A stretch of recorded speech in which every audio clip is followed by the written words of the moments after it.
Meron tayo ditong cup na labhan natin kasi papa-restore. Okay pa siya.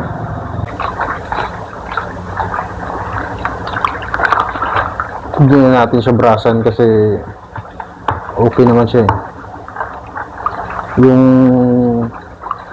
diferensya niya lang, ito lang. May ano kasi ito siya dito, design. Iwan ko lang kung saan na napunta yung design dito.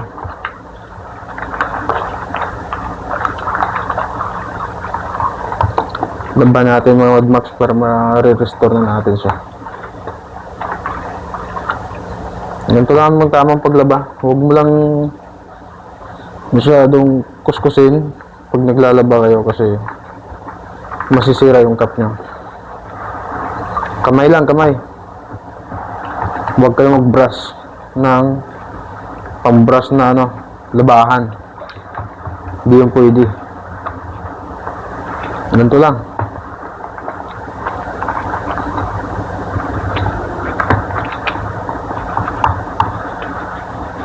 Kamay.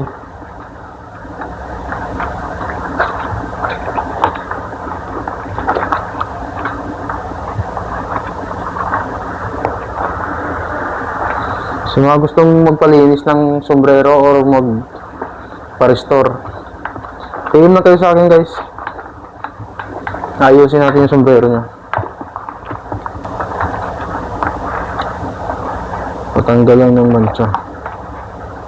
Bukas mare-restore na natin to.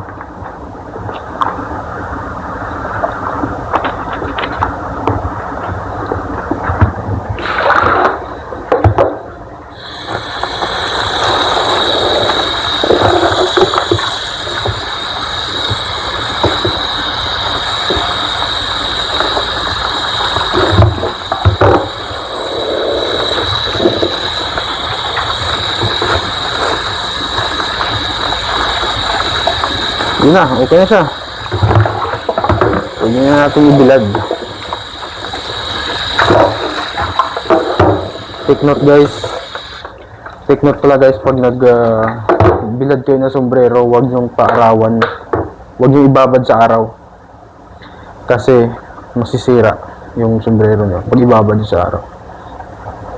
Okay guys, okay na to. Okay na siya.